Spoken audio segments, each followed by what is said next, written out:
किशोर जी, मंच पर विराजमान कोर कमेटी, एग्जीक्यूटिव कमेटी के मेरे साथीगण, विभिन्न प्रभारी जो इस मंच पे मौजूद हैं और विभिन्न जिलों, संगठन जिलों और प्रखंडों से आए हुए तमाम पदाधिकारी साथी जो मेरे सामने हैं, आप सब यहाँ आए, आपका बहुत बहुत धन्यवाद।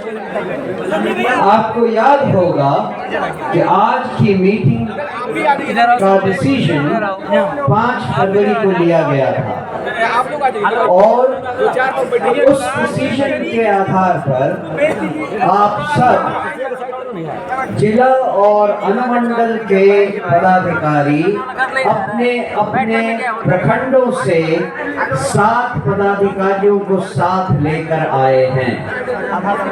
मतलब कि आज हमारे प्रखंडों में संगठन तैयार हो चुका है। आपको शायद लगे कि ये विभिन्न पार्टियों की तरह ही संगठन को मजबूत करने की एक मुहिम है, लेकिन मैं आपको एक चीज और याद दिला देना चाहता हूँ। जो अधिकारी प्रखंड लेवल पर हैं, पदाधिकारी, आप सब इस बात को समझें कि संगठन के अलावा आपका एक और बहुत महत्वपूर्ण कार्य है। इसे जरा ध्यान से सुने। प्रखंड के समस्त पदाधिकारी, आप समझें कि आपका संगठन के अलावा एक और बहुत महत्वपूर्ण काम है जो किसी अन्य दल में नहीं होता है। वो क्या है? हम अपने लिए विधानसभा के उम्मीदवार जो चुन रहे हैं, उनके चुनाव प्रक्रिया में सबसे पहली और सबसे अहम भूमिका आप प्रखंड के पदाधिकारियों की है। आपको मालूम है इस बात के बारे में?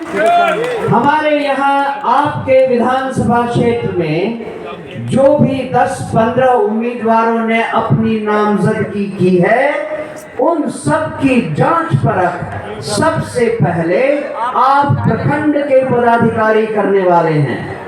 इसीलिए आपका पक्का जनसुराजी होना, सही ढंग से निर्णय लेना और सही उम्मीदवारों का आकलन करना बहुत जरूरी है।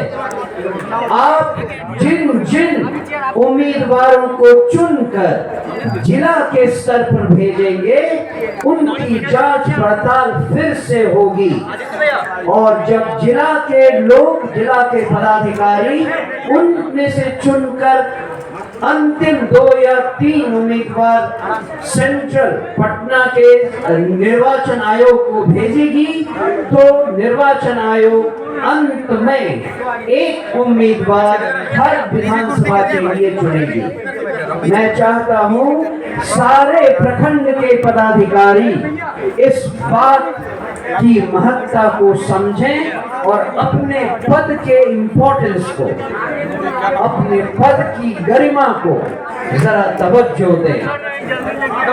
दूसरी बात, मुझे मालूम है कि आप में से बहुत सारे लोग वो भी हैं जो विधानसभा में उम्मीदवार हैं।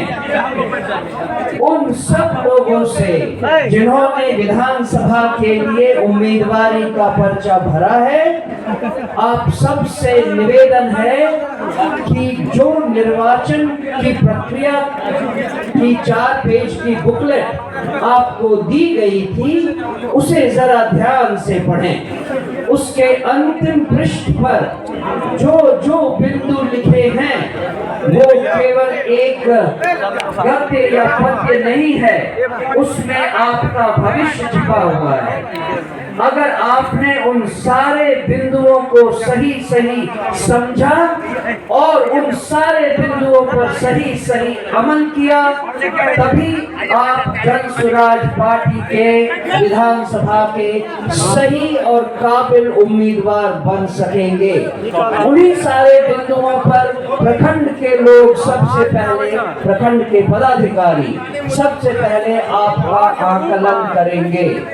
तो जो लोग उम्मीदवार हैं वो उस 4 पृष्ठ के डॉक्यूमेंट को, उसके आखिरी पृष्ठ को बहुत ध्यान से पढ़ें, समझें और उस पर अमल करें। मुझे और कुछ नहीं कहना, बाकी चीज आज आपको प्रशांत किशोर जी फिर बताएंगे आगे क्या हम करेंगे। बहुत बहुत धन्यवाद।